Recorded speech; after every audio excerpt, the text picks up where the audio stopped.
Hola familia, bienvenidos a la Parroquia en Casa, ¿cómo estáis? Yo estoy muy bien, gracias por preguntar. Hoy vamos a hablar acerca del dolor y de la fe. Y lo vamos a hacer a través de tres historias. Vamos a leer una historia inolvidable del apóstol Pablo, vamos a escuchar la historia de un hombre que tenía un nombre bastante raro y también me gustaría contaros la historia del día en que pensé que mi mejor amigo se iba a morir. Pero antes vamos a empezar hablando de música. ¿Qué tienen en común C. Tangana, Kendrick Lamar, Bob Marley, Jennifer López y Black Eyed Peas? Todos estos cantantes, y algunos más que me he dejado, tienen una canción que dice algo así como que todo va a ir bien, todo va a estar bien, las cosas van a cambiar, todo se va a poner bien, yo voy a estar mejor, o esta noche va a ser una buena noche. Y aunque estas canciones, algunas de ellas me gustan y de vez en cuando las pongo para animarme en casa y me ayudan a cambiar el ambiente, incluso de mi propia cabeza y a ver las cosas con un poquito más de alegría, la realidad es que por mejores que sean estas canciones y por más veces que yo las cante, nadie me asegura que realmente las cosas vayan a estar mejor. Sé que desde una perspectiva cristiana y más amplia sabemos y creemos que Jesús un día va a volver y que va a traer su reino por completo y que a partir de ese momento ya no va a haber dolor ni llanto, sino alegría. Y también sabemos desde una perspectiva cristiana que incluso cuando las cosas van mal nos ayudan para bien conforme al propósito que nos ha llamado Jesús. Pero si pensamos en un futuro inmediato o en el presente, la realidad es que las cosas no siempre van bien. Incluso hay épocas en nuestra vida en las que parece que todas las cosas van mal. En esos momentos podemos enfrentarnos a estas situaciones de diferentes maneras. A veces utilizamos ciertos clichés que nos consuelan un poco y pensamos que simplemente por estadística las cosas van a pasar, ¿no? Ya no nos puede ocurrir nada más.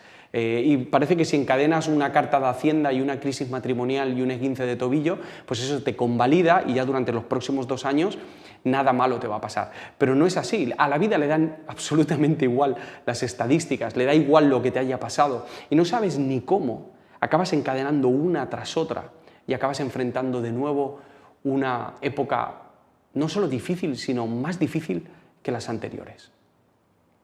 Pero tampoco podemos dejarnos llevar por el pesimismo, tampoco podemos renunciar a una vida mejor o pensar que las cosas van a ir siempre mal e incluso olvidarnos de que el mismo Jesús nos dijo que había venido para traernos una vida y una vida abundante.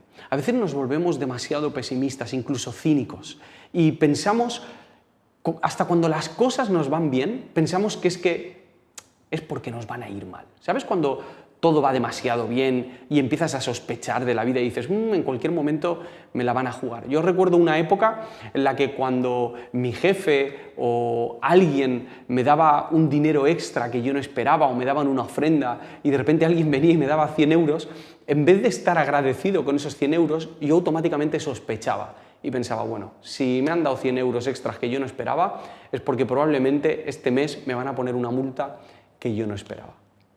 Y tampoco podemos vivir de ese modo, como si estuviésemos en una película. Hay películas que empiezan tan bien, esas pelis que tienen un personaje perfecto, la situación es idílica, nada va mal, y en ese momento tú ya empiezas a decir, vale, en cualquier momento todo esto se va a torcer, y cuanto mejor van las cosas, peor crees que van a ir. Incluso aquellos que tenemos fe en Jesús, aquellos que le seguimos, no siempre afrontamos estas épocas en las que las cosas salen mal del mejor modo. He conocido personas, incluso yo mismo, he pasado por tiempos en los que he usado la fe para negar la realidad, como si fuese una anestesia. En vez de tener fe para ver, la he usado para no ver lo que está pasando. Pero también he conocido gente que durante estas épocas de dificultad han puesto sus ojos totalmente en el sufrimiento.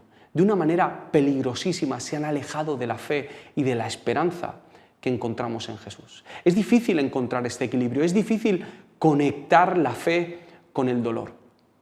Y creo que nos cuesta hacerlo porque hay una visión muy popular y errónea acerca de la fe, que entiende que la fe nos tiene que librar del dolor. Así que, cuando vienen los momentos difíciles, los negamos. Pero hay otra visión errónea y muy popular acerca del dolor, que nos dice que si estamos sufriendo, probablemente es porque no tenemos la suficiente fe. Y este es uno de los grandes problemas que nos encontramos los discípulos de Jesús en el camino. Que cuando queremos afrontar el momento difícil, con esa fe engañosa, empezamos a vivir en una espiritualidad virtual.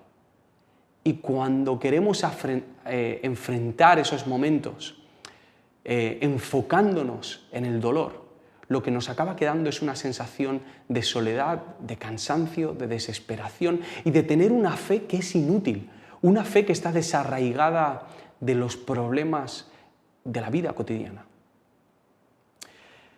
Estas visiones de la fe y del dolor no solamente son dañinas, sino que son falsas. En las Escrituras vemos una y otra vez que hay una relación íntima entre nuestro sufrimiento y la fe.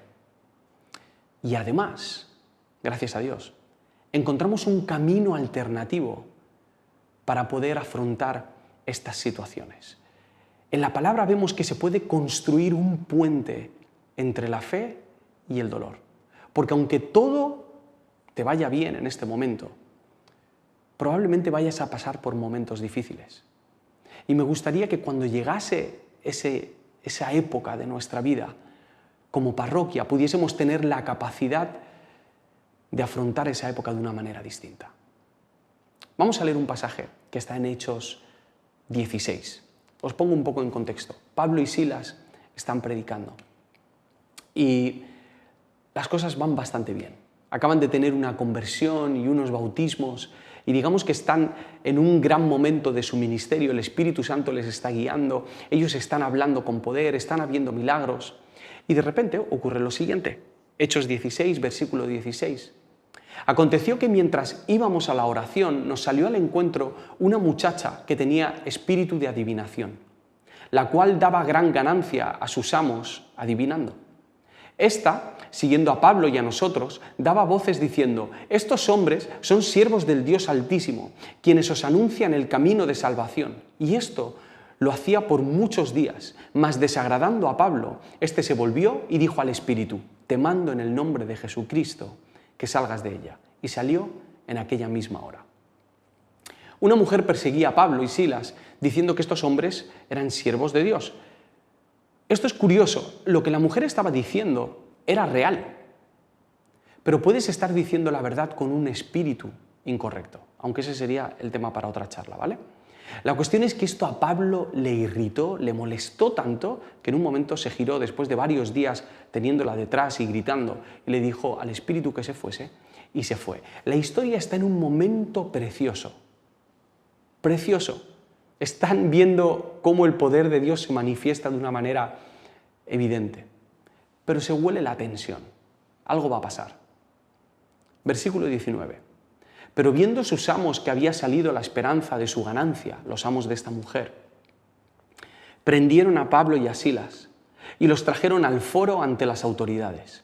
Y presentándolos a los magistrados dijeron: estos hombres, siendo judíos, alborotan nuestra ciudad y enseñan costumbres que no nos es lícito recibir ni hacer, pues somos romanos. Hay que decir que esto es mentira, esta acusación. Y se agolpó el pueblo contra ellos, y los magistrados, rasgándoles las ropas, ordenaron azotarles con varas. Después de haberles azotado mucho, los echaron en la cárcel, mandaron al carcelero que los guardase con seguridad, el cual, recibido este mandato, los metió en el calabozo de más adentro y les aseguró los pies en el cepo. ¿Cómo han cambiado las cosas en pocos minutos? De repente les acusan con una mentira, les desnudan, les azotaron mucho, les meten en prisión, en una prisión de seguridad con su carcelero particular, en el calabozo más profundo y con los pies en el cepo. Pregunto, ¿Pablo y Silas eran hombres de fe? Sin duda. Llevaban la buena noticia de Jesús, la gente estaba creyendo en Jesús y acababan de liberar a una persona de un espíritu. Pero aún así están en problemas, porque la fe en Jesús no te asegura una vida libre de dificultades. Pero aunque sabemos que Pablo y Silas son hombres de fe, nuestros ojos naturales suelen pensar que aquellos a los que todo les va bien son los que tienen fe. Por eso hay tantos creyentes que siguen a hombres y mujeres de fe, entre comillas, triunfadores, perfectos, influyentes, pero la fe no es para cuando las cosas te van bien, ni para que todo te vaya bien.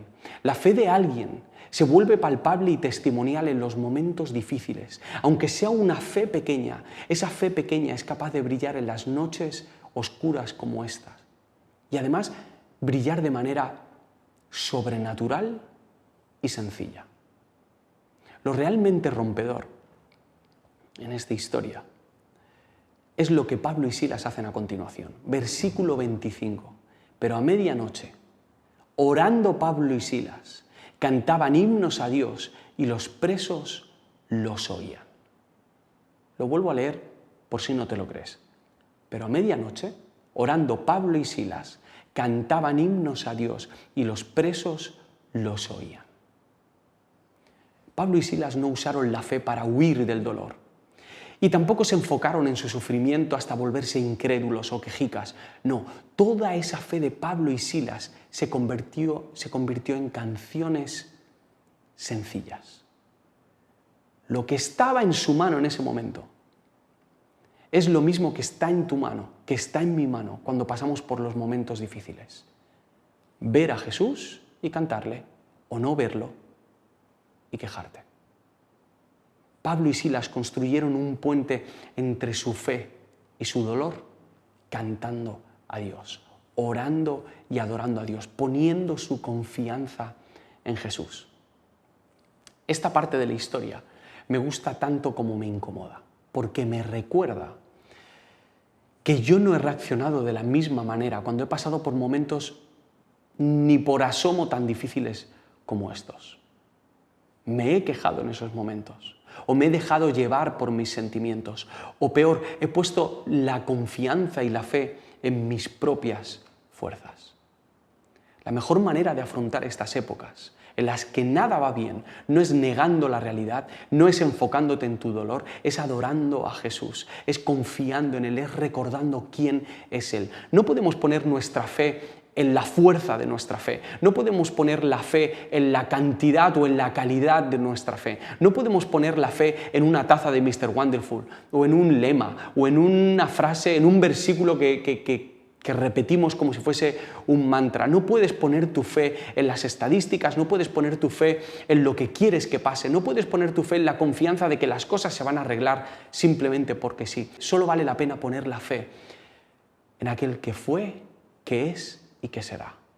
En la noche más oscura, lo único que es seguro es Jesús. Eso Pablo lo sabía. Pablo se había encontrado con Jesús cara a cara. Pablo ya había estado en un momento en el que no veía nada y sabía en este momento que la mejor idea era cantarle a Él. ¿Cómo sería esta canción de Pablo? Yo no sé si os preguntáis estas cosas, pero yo sí. ¿Cómo sería esa canción que cantaron? ¿Cuál sería la letra? ¿Cuál sería la melodía? ¿Sería algo que ya habían cantado antes o era algo totalmente improvisado en el momento? Muchos años después, muchísimos años después, en el año 750, nació un hombre con un nombre súper raro, Teodulfo de Orleans. Teodulfo fue un religioso que nació, se cree que en Zaragoza, en Aragón, y en el año 794 Carlomagno le designó obispo de Orleans, que es una ciudad de Francia. En el año 814 falleció Carlomagno y le sucedió en el trono su hijo Luis I, que le llamaban el Piadoso. Un tiempo después de que Luis ya estuviese en el trono, Luis escuchó algunos falsos rumores acerca de Teodulfo y lo condenó y lo metió en prisión por supuesta traición. Bueno, cuentan que un domingo de Pascua, mientras que Luis I y toda la corte se dirigían a la catedral, en el domingo de Ramos, iban hacia la catedral, dicen que cuando pasaban por los calabozos, de repente, desde uno de los calabozos, desde la ventana, se oyó fuerte un himno. Y me gustaría leéroslo. Al menos unos trocitos. Gloria, honor y alabanza a ti, nuestro Redentor y Rey, a quien los niños pequeños cantaron lais, a quien te llevamos nuestras hosanas. Coros angélicos en lo alto te cantan la gloria desde lo alto, y los mortales y todas las cosas que se mueven te responden con himnos y cantos. Mientras nos apresuramos hacia tu muerte, ellos elevaron su voz en voz alta, pero nosotros, con cada una de nuestras respiraciones, en tu exaltación nos regocijamos. Su alabanza fue fragante para ti. Oh, sonríe a la ofrenda que traemos. Tu alegría está en todos los lazos agradables. Tú, Rey bendito y omnipotente. Adivinad quién cantaba este himno desde prisión. Teodulfo, cantando del reino de Dios, cantando de la alegría, de palmas, de himnos, de canciones. Esta canción se acabó convirtiendo en un himno que se llamó Gloria, Laus et Honor. Y dicen que el rey Luis I se sintió tan conmovido al escuchar este himno en esa procesión que liberó a Teodulfo y lo convirtió en un himno, esta canción. ¿Cuántas personas han pasado por ahí? A lo mejor no sabes qué cantó exactamente el apóstol Pablo, pero sí sabemos qué cantó Teodulfo y sí sabemos qué cantaron muchos otros. Muchos que han pasado por esa noche oscura. Está Pablo y Silas, Pablo en muchas ocasiones, pero también tenemos al apóstol Pedro, a Juan, a Elías cuando se escondió en la cueva en esa noche tan triste, pero acabó confiando en Dios, o a Jonás cuando estaba en el vientre de la ballena, o a David. Os recomiendo leer el Salmo 32, el Salmo 88, el Salmo 51. Son salmos en los que vemos cómo el salmista pasa por la noche oscura, pero aún así canta a Dios. ¿Y sabéis por qué recordamos estos momentos? ¿Y por qué son tan significativos para nuestra fe? Porque confiaron en Dios. Porque no hicieron lo que hace el resto de la gente. Porque fueron contracorriente. Porque no usaron la fe para negar su situación, para no ver su dolor. O no usaron la fe para ver solo su dolor. Ni siquiera para ver el futuro. Usaron la fe para ver a Dios en medio de esa noche oscura. Hebreos 11:1 dice: es pues la fe la certeza de lo que se espera, la convicción de lo que no se ve, porque la fe brilla cuando no se ve nada.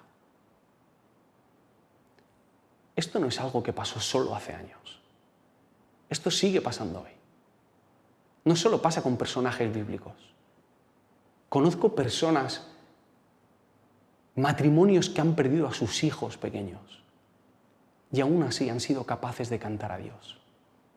Conozco gente de esta propia parroquia que se han arruinado y aún así siguen cantando a Dios, que han pasado por diagnósticos desfavorables y aún así siguen cantando a Dios, que no saben cómo superar la crisis por la que están pasando, pero aún así siguen cantando, orando y confiando, no en que Jesús les va a librar, sino en que Jesús está con ellos y en que Jesús es bueno, aunque las cosas a veces vayan mal. Seguro que tú te has encontrado con alguna de estas historias. Seguro que recuerdas a alguna de estas personas. En el año 2014 viajé con mi grupo al sur de África. Nos fuimos allí a hacer una gira por varios festivales y antes de ir teníamos que ponernos algunas vacunas y bueno, pues te insisten mucho en que sigas ciertas instrucciones para no pillar ninguna enfermedad por allí. Y una de las cosas que más nos repetían era que nos asegurásemos de que el agua que bebíamos siempre es de botella. No podíamos beber agua de grifo, no podíamos tomar hielos en una cafetería si no sabíamos si eran de botella. No podíamos, ni siquiera en la ducha podíamos tragar el agua o tener demasiado contacto con el agua de la ducha. Intentamos tener mucho cuidado con esto, pero el último día que estábamos en Mozambique, antes de viajar a Johannesburgo, fuimos a un restaurante y Joan, mi mejor amigo, se pidió una ensalada y suponemos que esa ensalada se lavó con agua del grifo. La cuestión es que cuando llegamos a Johannesburgo, a las horas, Joan se empieza a encontrar mal, muy mal. Y Joan nunca se pone enfermo, muy poquito. La cuestión es que empezó a vomitar muchísimo y empezó a lo que no es vomitar muchísimo. Empezó a tener fiebre, empezó a temblar, le empezó a cambiar el color de la piel y en muy pocas horas parecía otra persona, se le veía fatal. Nosotros teníamos un compromiso esa noche con el grupo y Joan no pudo venir y el manager en ese grupo, que es otro amigo que se llama Dan, se tuvo que quedar con él y yo me fui con Mauri a ese evento. La cuestión es que cuando luego volvemos, Joan estaba muchísimo peor. Totalmente pálido, la fiebre había subido, había seguido perdiendo líquidos. La cosa se pone seria cuando en un momento Joan se sienta en la cama y quiere coger la botella para beber algo y no puede coger la botella. Sus manos estaban totalmente cerradas. En realidad era algo como esto. No podía abrir las manos. En ese momento él nos dice que no sabe qué le pasa en las manos. Intentamos abrirle las manos, pero haciendo muchísima fuerza no podíamos. Estaban totalmente cerradas, le tuvimos que dar agua a nosotros. En ese momento nos damos cuenta de que los pies los tiene totalmente estirados y rígidos. Y ahí estábamos ya asustadísimos, porque ninguno de nosotros había visto eso nunca. Llamamos a unos amigos en Mozambique que son médicos, les contamos lo que pasa y nos dice que lo que está sufriendo es una deshidratación extrema, tan extrema que el cuerpo está bloqueando partes del cuerpo, las extremidades, para intentar gastar el menor número de energía. Cuando nos dijeron eso nos rayamos mucho y encima, antes de colgar, el médico nos dice: tenéis que llevarlo urgentemente a un hospital. No sé por qué, en ese momento, pensamos que teníamos que orar. Teníamos muchísima prisa. No es el momento de orar. Pero dijimos, vamos a hacerlo. Oró Dan, oró Mauri, oré yo. Y cuando ya íbamos a ayudar a Joan para salir, Joan empezó a orar. Ninguno esperábamos que Joan orase, que tuviese ganas de hacerlo o fuerza para hacerlo. Pero empezó a orar. Pero lo sorprendente no es que oró, lo sorprendente es cómo oró.